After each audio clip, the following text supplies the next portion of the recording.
Dr. Laura Brenner is awesome. She is giving doctors permission to change their minds on how they approach their dental careers. She practiced dentistry for about 10 years, but 3 years into her dental career, she realized that chairside dentistry wasn't really for her.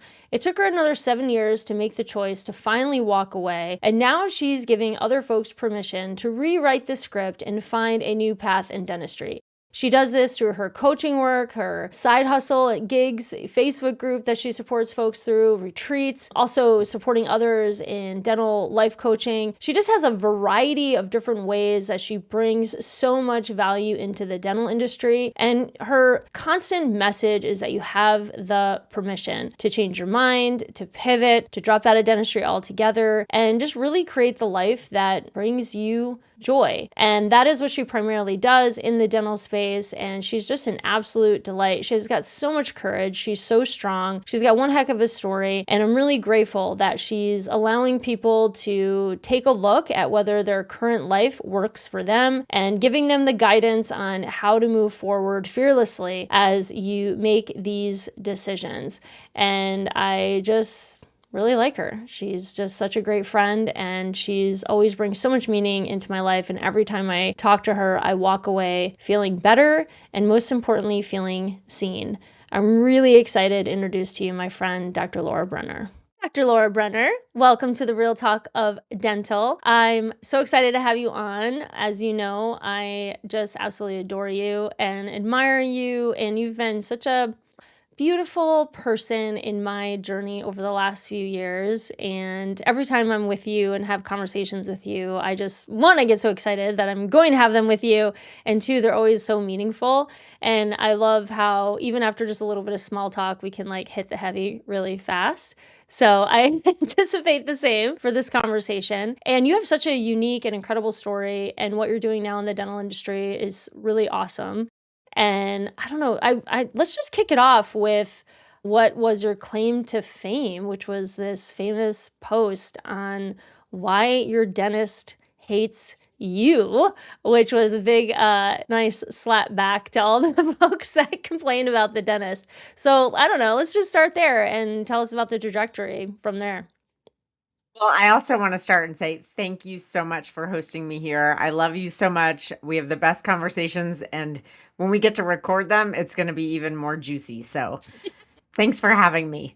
And as far as this blog post goes, well, so I practiced, I'm going to go back a little bit to set the stage. I practiced dentistry for 10 years. And in year 3, I decided that I was very unhappy and I didn't like doing it. And I wanted to quit. I wanted to do something else.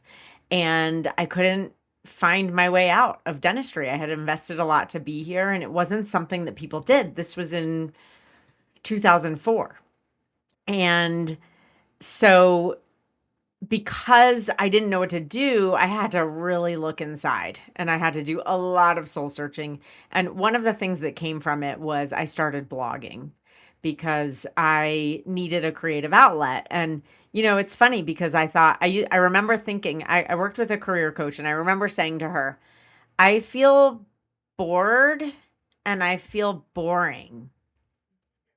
And to feel boring as a person is kind of sad. It was such a sad place to be. So I realized there was some need for some creative thinking in my life. And I ultimately started this blog where I was writing about food and travel because I was just doing it for fun, no strings attached. And one day I found this blog post titled 10 Reasons I Hate the Dentist. And I was like, okay, honey, here is a reply to you, and it's 10 reasons your dentist probably hates you too. And I actually wrote it, and I was laughing the whole time because hers was kind of a joke too. And so mine was in that same spirit. It was fun. We were joking, and I sat on it until I totally left dentistry behind. And when I ended up quitting, it was about a week later. I rewrote it, I posted it, and overnight it went viral. And my phone started dinging and going crazy. And I just was so excited that somebody was listening to what I had to say. And the people who were so excited were everyone in dentistry, not just dentists, but dental assistants and hygienists and parents of dentists and spouses of dentists. And they were like, thank you for speaking up for us, because we're so used to hearing how everybody hates us. And we're always so good. We're so good to others, and as we should be. But there is a feeling of we don't ever get to say what we really want to say. And so it was a nice release for everybody all around the world. Yeah.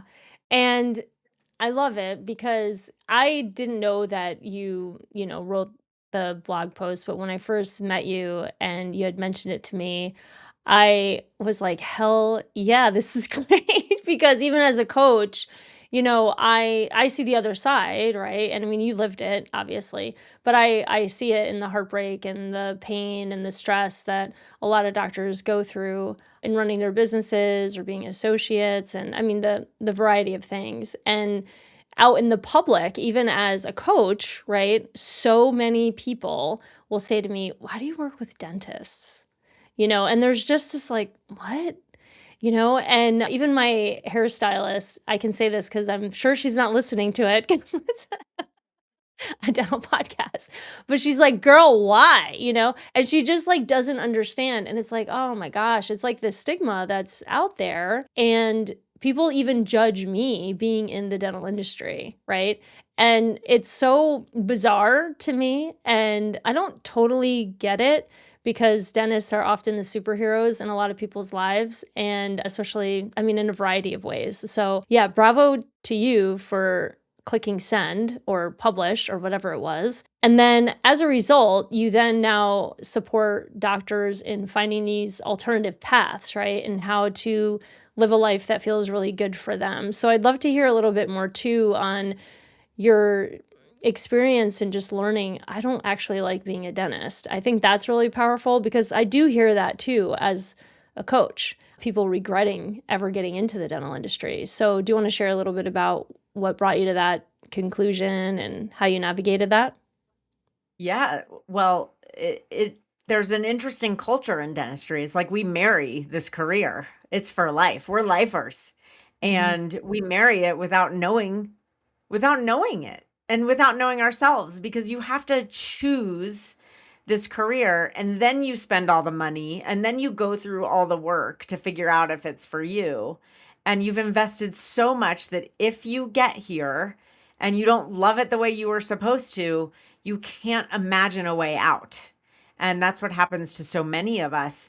And it's very different from other careers. Other careers, they don't have that same time and identity investment, or even the same dreams that it's going to provide. So many of us choose dentistry because we want to have very impactful careers and lives. And so it's very hard when you have to face that. And the reality is not everybody loves this. And we create this false narrative that we're all going to love it. And take any job. We're all so different. Not everybody loves every job. So that's really what happened to me. And I couldn't see my way out of it. I spent a lot of years. I practiced for 10. I mean, the first 3, I knew it was going to be hard. So I was prepared. I was like, I know this is going to be hard. I just need to grit my way through the hard stuff, and then it will be fine. And then I'll be great at it and everything's going to be easy in life. And year 3 came and it didn't get easier. I got better. I got better at all the things you're supposed to get better at. And my skin was thicker, but I didn't feel better. And then I kept saying, well, maybe in year 5, I'll feel better.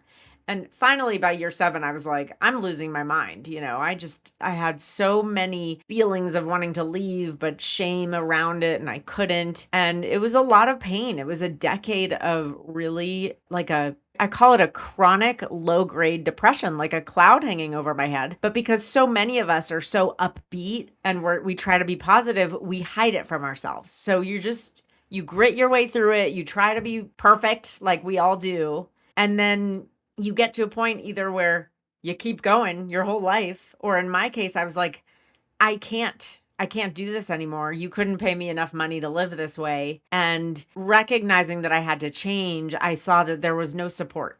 nobody was talking about this when I went through this. When I started in 2004, people weren't even really talking about burnout the way they do now. Burnout really came into fashion, I'd say, in around 2018, 2019, and then 2020 just exploded burnout. But what we knew about burnout was, oh, I thought this, I'm too young to be burnt out. So it can't be that. I must just hate what I do. And well, maybe there's both or a combination or one or the other. They look so similar. Burnout and being unhappy in your career look almost the same. So you have to figure that out. But there was no support. And I was so ashamed and felt like a failure. So when I figured it out, I really felt passionate about sharing that with others. When you go through a pain, and you feel like you can create a solution, it's really fun in life to be passionate about the work you do. And so I'm very lucky that choosing dentistry, I thought was going to give that to me. And I think so many of us choose it because we want that passion and we think it will give us that. And that's kind of what kept me going, this idea that I want to love my work. I don't want to settle for saying, oh, well, work is work and nobody likes their work. There was always, yes, I believed that at times, but there was always that little dream in my head that was like, I want to love my work. And so ultimately, just it kind of happened. Yeah. And so when you got to that point, I mean, what was it like when you finally decided I don't want to be a dentist anymore or work chairside anyway? It was terrible. I'm not gonna lie. It was so hard. It was so hard because you feel like a failure. You're having to change everything you've learned. You're afraid. Like I was scared of the money. And it was really my husband who was like, you need to do something about this. You cannot come home every day crying. And I didn't even realize how my misery was bringing him down.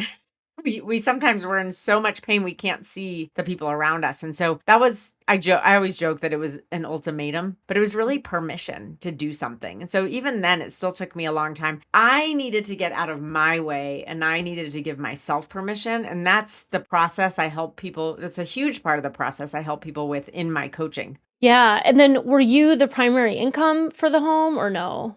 No, no. My No. husband's a chiropractor, and this is interesting. He owns his practice, and chiropractic practices are very different from dental practice, but in some ways they're similar because they're like a private practice with a different healthcare spin. And so actually, I call it my bridge career. What actually got me out of dentistry, I don't know if you know this, Brandy, was I did weight loss coaching. I did not know this about you. Yeah. Yeah. I completely left dentistry, completely. And I started doing weight loss coaching, and I was able to open my weight loss coaching business within his chiropractic Yeah. office. And I think that's a great thing for people who want to do something different and we're not sure how to move forward. And it seems so scary to start a business. It was like, why not use your resources to make it easier for you? So he had a front office, and, it was a series of events that it was the opportunity fell in front of my face, and I had to be available to see it. And it was kind of like a franchise model type of weight loss program. And I was very interested in nutrition. So I was following a path of something that I really liked a lot. And, using his office as a container for that business just took away all the fears and made it possible. Otherwise, I don't even know if I would have done that. Mm.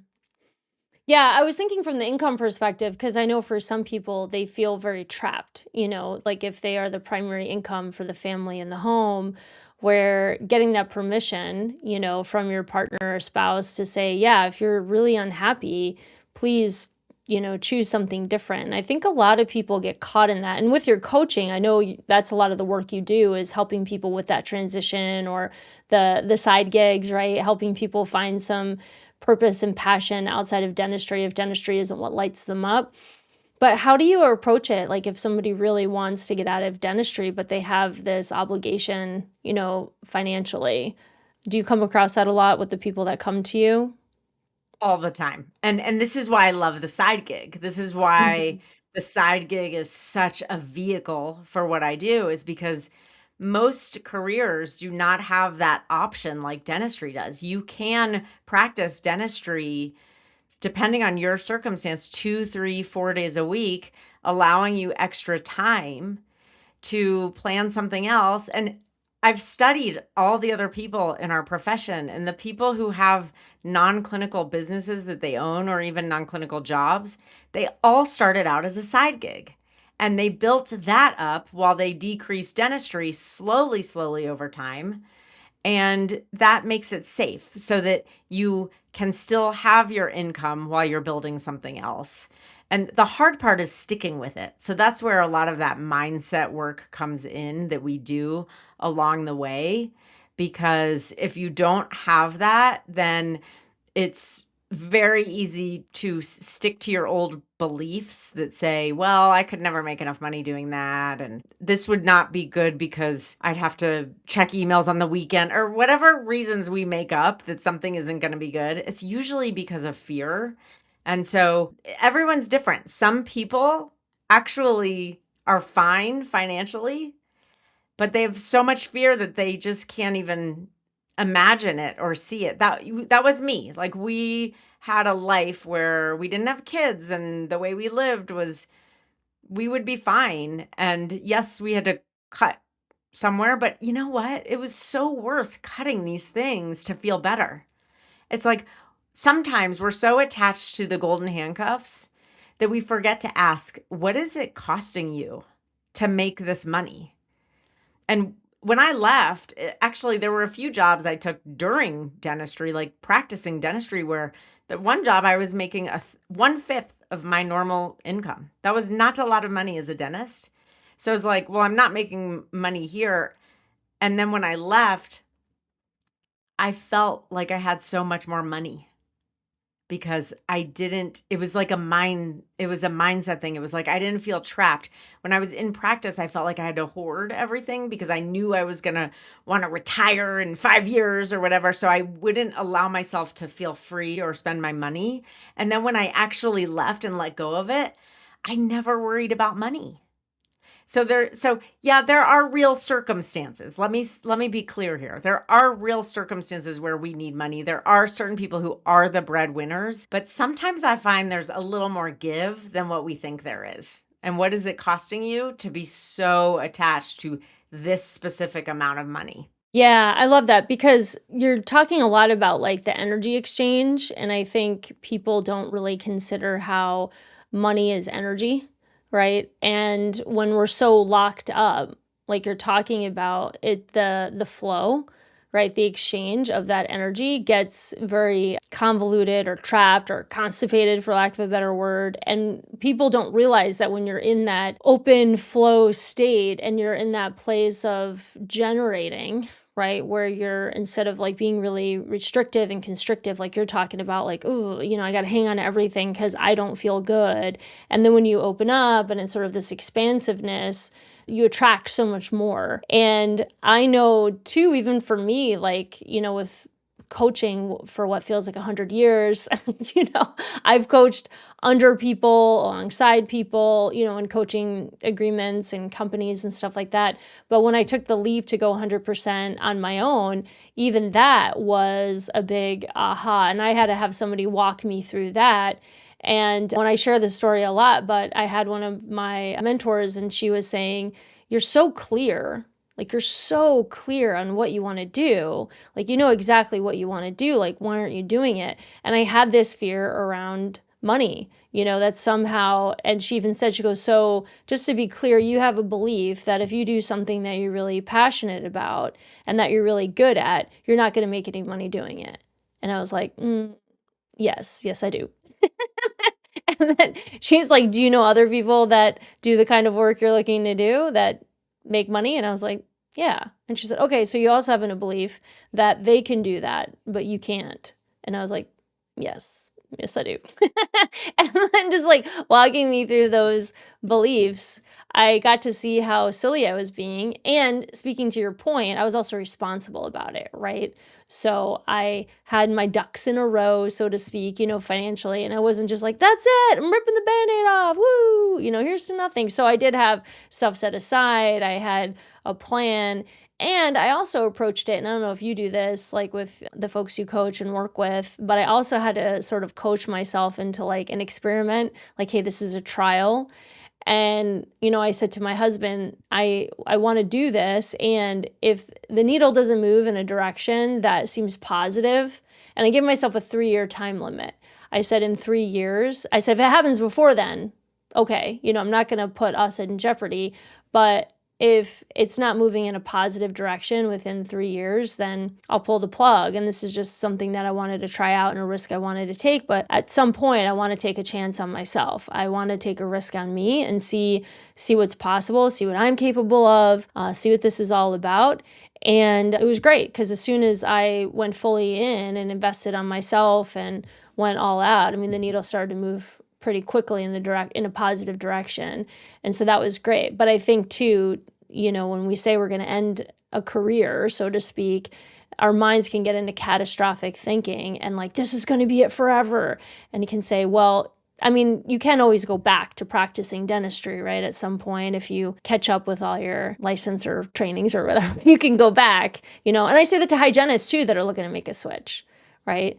Same thing. You can always go back kind of thing. I kept my dental license for 10 years. Sometimes I think people misunderstand me that I'm like, oh, the money doesn't matter and you have to do what you love and find your passion. And it's not that at all. Yes, that's a piece of it. There is a piece of growing past those beliefs that you were talking about with the money and can I do this? There is that. That stuff is so important. And being safe about it is so important too. I'm never walking people off the career cliff because it's just, why would we do that? We don't have to do it that way. And so, I see people walk off the career cliff. People will reach out to me and they'll say, I quit my practice a month ago and now I need to figure it out. And then they don't even know where to begin because they feel even more trapped because they're not bringing in income. But if you do it while you're bringing in the income, you work on your mindset that helps you be happier where you are. And there's a thing I love that we always think that the more success we have, whenever we hit a goal, that's when we'll be happy.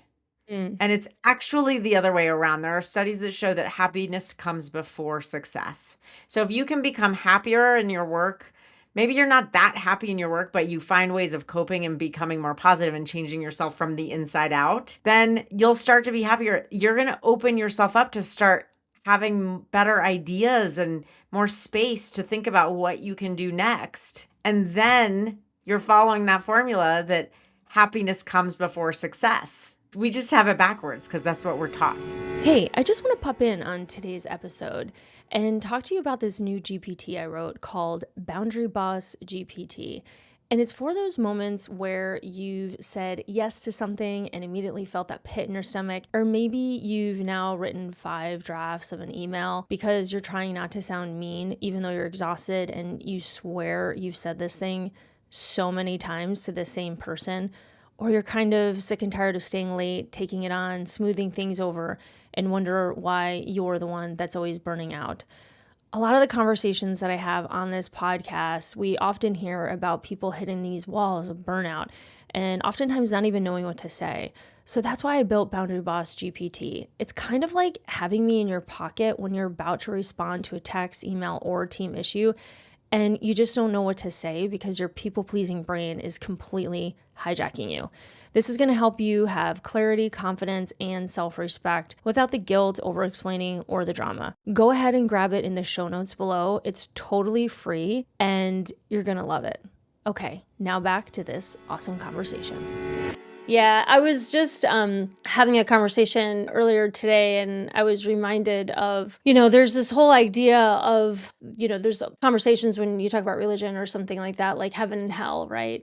And a lot of people think, well, if I struggle now, I'll get a great pass to go to heaven when this is all over, and that heaven is full of this bliss and everything's okay there and stuff like that.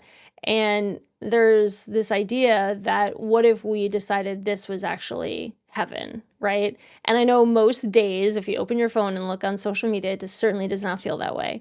But this idea that what if you created this, mindset that this is heaven on earth? Like this is where you get to make those choices and you get to create, and why not create that bliss now? Or just decide, wow, this is amazing, or just really take a moment to appreciate what you're actually doing. And even, again, I like to approach things with experiments because that's my personal hack that like lets my mind do stuff. Like, all right, Brandy, what if you really don't believe in it? Like, let's just try it out, for a day or a week or something like that. And it lets me just play around with it and see how I feel, because I can get into very black and white thinking. So if I do a little mindset hack, like that makes a big difference for me.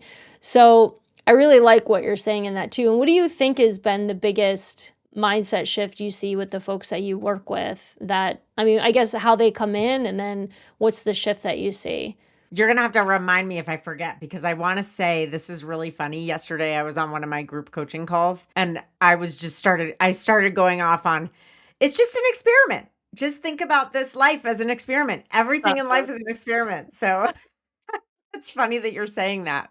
Yeah. So the mindset, right? So people come in, the biggest thing I hear is, because dental school was so specific, I have no other skills. So they can't even see how amazing they are. And I'm always shocked that this career, and it did it to me too.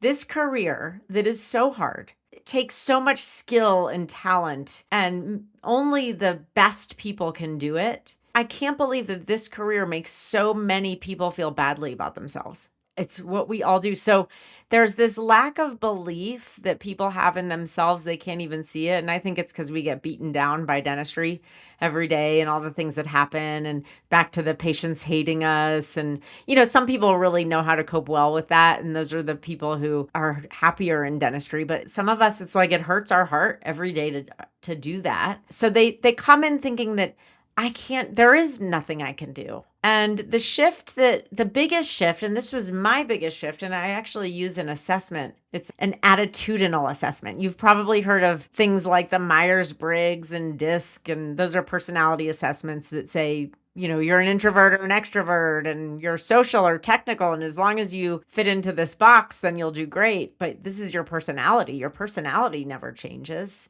The attitudinal assessment that I do is energy. And it's saying, this isn't telling you this is how you are. It's telling you how you see the world, and how you see the world can change. So I've learned that through this assessment, there is a pattern of thinking where we start out feeling like we have no options, no skills. So what happens is then we think, why bother trying? And with intention, you can start to believe that, and this was how it worked for me. It was, dentistry's hard.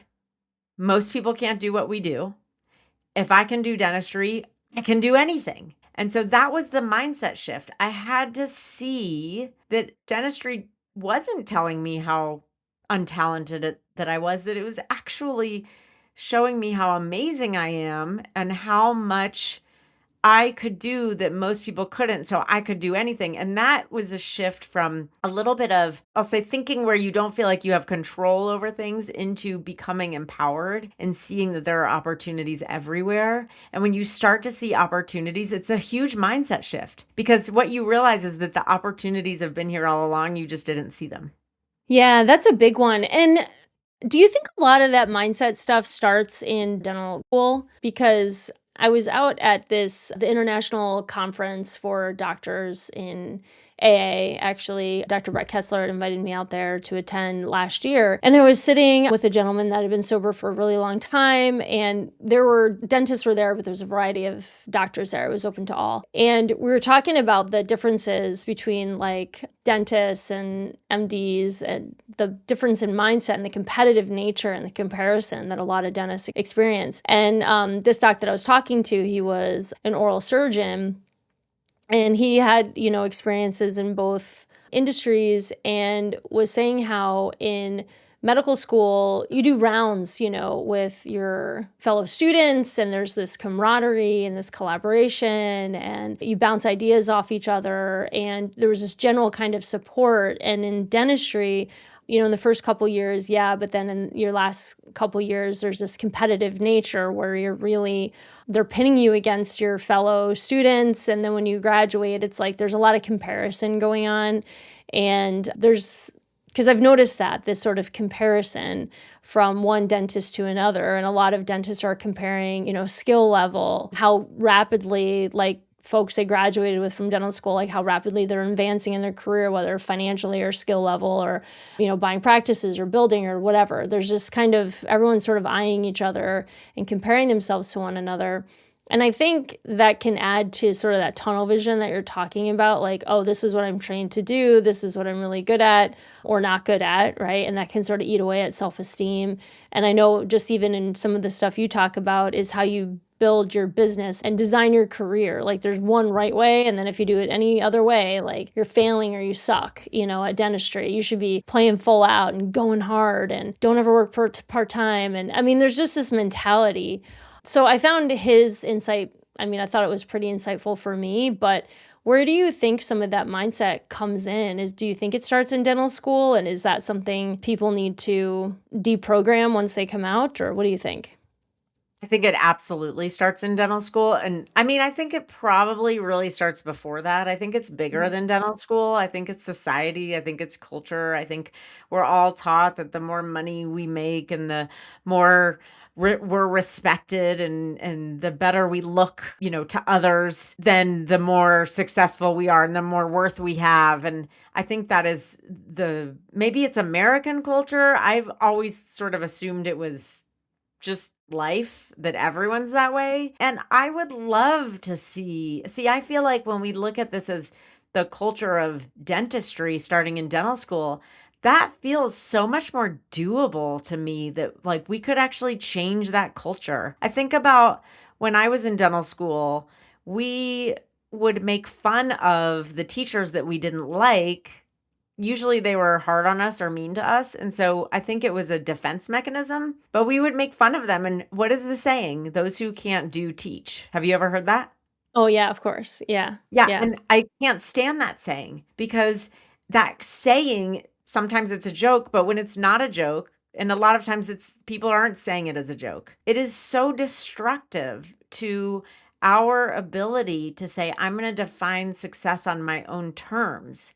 Because if you're taught every day in dental school that your teachers aren't as good as private practice owners, then you're going to come out. And if you decide that you love teaching and that fills your heart and you're so much happier doing that, you won't allow it, because that will mean that you're a failure. And it's dumb. It's just dumb. So I like to share those kinds of thoughts. And it would be so great if we could spread that messaging and more of it through our dental schools, so we can get them early and get them to see that a lot of these beliefs and rules that we have don't really serve us.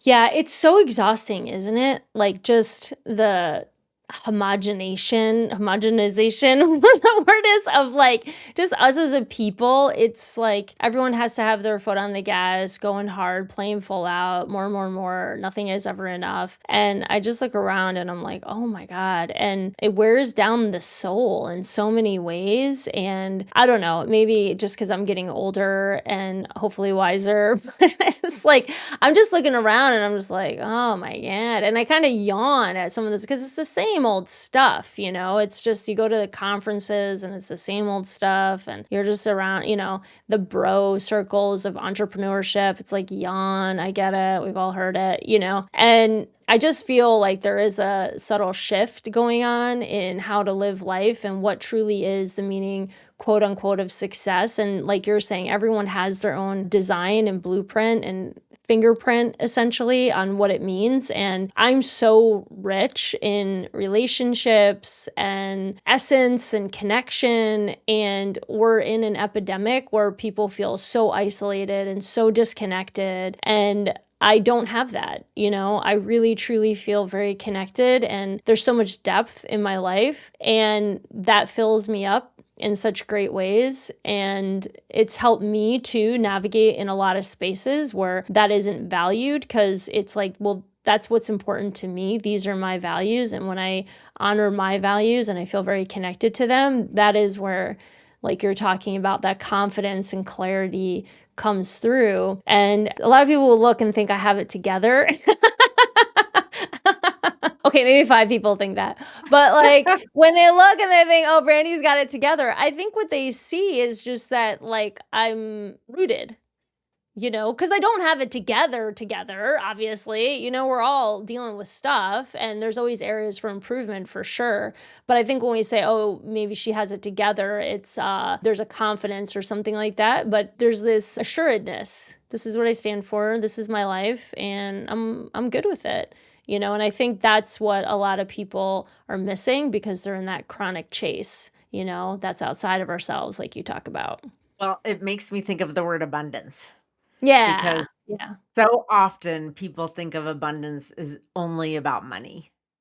But what I Mm-hmm. heard you saying was there's an abundance of so many other things in your life, and that's relationships and connection and purpose and things you love and abundance of knowing yourself. Abundance is can be used for everything. And when you expand that definition, then it sort of feeds itself. You start to see it more. And one of the things I love about abundance in the topic is that when, like, looking back to when I said when I was making a lot of money and I felt so much scarcity because I was scared to spend my money because I felt like I had to save it. When you like scarcity is, we would say, is the opposite of abundance, right? And so you could have an abundance of money, but if you are scared of losing it, you're in scarcity. Yes. And if, Yeah. right? And if you're obsessed with having more of something, that obsession is, I'd say, a little stronger than just wanting. But that obsession is you in scarcity because you're wanting something that you're not seeing that you have. So you're Yeah. lacking. So I Yeah. just think it's a fun topic that life just gets better when it's not just about the money and you can start to look at your deep connections and the sense of purpose that you have and the happiness and the joy. Yeah, and I find, obviously I work with people from all different socioeconomic backgrounds, but majority of people that I work with, have a lot of cash flow. Let's put it that way. And I've noticed too, and I've been in a lot of those circles where then life becomes, a fear of losing it, and then managing it. So you get to this certain level of income and it's something that you've always wanted, like, oh, when I get to this, number metric, I will have made it. You then become obsessed with not losing it and then how to manage it properly and how to maximize it and how to get the most from it. And then it becomes like that's the latest obsession. And even in the sense of you saying, well, I don't want to spend it. And I'm kind of like, wanting to hang on to it. There's, this chronic fear of, well, will it go away if you don't do that inner work, right? And where you're not really recognizing the bigger purpose or create a new purpose in your life, like something that's much deeper. So, how long have you been away from practicing dentistry now? Ooh, I cannot believe that I've been out of dentistry longer than I was in. I practiced for 10 years, and this last November was 14 years out. So Oh my God, actually, if that's you so if cool. you include dental school, now I'm even. Isn't Yeah, that yeah, crazy? yeah, I can't, yeah. but you know what, Brandy? I remember every single pain, everything. It hasn't gone away. All those pains haven't gone away. I don't know why. You could say it affected me in some way. Yeah, yeah. And it sounds like you have no regrets. No regrets No, looking back. and I Yeah, love that you asked that because so many people think, "Will I regret it?" And to your point earlier, so what? If you regret it, go back. yeah, But, like, you can't ever change if you stay stuck in it, but if you change and you regret it, go back. But the truth is, most people who leave, it's because they're in enough pain in it that when they're able to build a life outside of it, there are no regrets and they're so much happier with their choice. yeah. So tell me, what is life like for you these days? I know you have so much going on. So let's just give someone an example of a possible future outside of dentistry. So Um, what is your life like these days? Yeah. So if I'm telling you my life these days is I feel very grateful that I get to fill my days the way I want. And let me tell you, I work my you know what off. It Yeah. is not like I don't work. I do work. And that's actually something I struggle with right now is that when you own your own business, and I'd love to know if you feel this way, Brandy, you don't turn it off. So it's hard for me to take breaks, and that can be a problem. But it's so nice to feel like I can love what I do. And I actually, because I'm not good at taking breaks, I force myself to take breaks. And you know what? I take a nap every Mhm. day that I can. I actually will meditate for 10 or 20 minutes and then take a nap for 10 or 20 minutes. So it's usually about 30 to 40 minutes total. I put that time in, and most people would look at that. People who are looking at life in more of a fixed mindset, they would think, "Ooh, like, how do you do that?" Or "You're entitled," or "You're lazy." And the beauty is, I don't feel that way anymore. I'm proud of it. I want to share that with you. You might not be able to do that in your dental practice, but what if you can find a way to get close to that or do something that's your equivalent of what you want? And so it doesn't mean that my life is easy and that I don't work ever. I work my tail off. I work all the time. But it feels lighter and different when you get to be who you want. And I love still working in dentistry because I always loved dentistry. I just really hated practicing it. And when I go to dental, you were talking about going to dental conventions. For me, every time I go, it's magical because I get to remind myself that I can still be in this room and I get to be who I really am. I don't have to pretend to be someone else. And that is the gift, is getting to be who you really are. So, life after dentistry, when you follow what you want, just feels lighter. It feels easier. It's still real life. You still have problems. You still work through things. But it's almost like, for me, it was going from a life of constant depression and anxiety into now I can maybe have moments where I get anxious about something. But Mhm. overall, I'm filled with gratitude and joy because I'm not having to live someone else's life anymore. So if anybody is thinking about it, if you're listening, you're thinking you just and you want to, there's a reason you want to. So listen to it and you can do it. Yeah, I love that. Well, thank you so much. I always love chatting with you, and I feel like we're always on the similar wavelength, so it is very easy to talk to you. And I'm really excited for the work that you're doing and to share you with people who are looking to have different conversations about what's out there. You have an awesome side gig community. You have a really cool retreat that's coming up. So everyone's going to be able to find that in the show notes too and be able to connect with you that way. And for those folks that are out there wondering if there's an alternative path and you feel alone or that something's wrong with you for feeling that way, definitely reach out to Laura because you will certainly be able to help them navigate that. And they are most certainly not alone. I probably talked to a dentist a month that is questioning whether they made the wrong choice. So it's pretty common, way more common than people think. And it doesn't have to be all or nothing, like you're saying. It doesn't have to be you're either a dentist or you're not, that there are options and you're a great and amazing resource for people and in navigating that. So I'm super pumped that we had this conversation. I get to share you with everybody. So thanks for being on. Thank you so much for having me. You're the best. You just listened to the real talk of dental. If it hit, if it stung, if it made you feel just a little more human, good. That's the point. This isn't about fixing practices, it's about healing people. And if you're brave enough to show up real in this industry, you're my kind of leader. Subscribe, call in, send your wildest workplace confession. And most importantly, don't clean up for anyone. The mess, that's where the magic lives. We'll see you again on the next episode.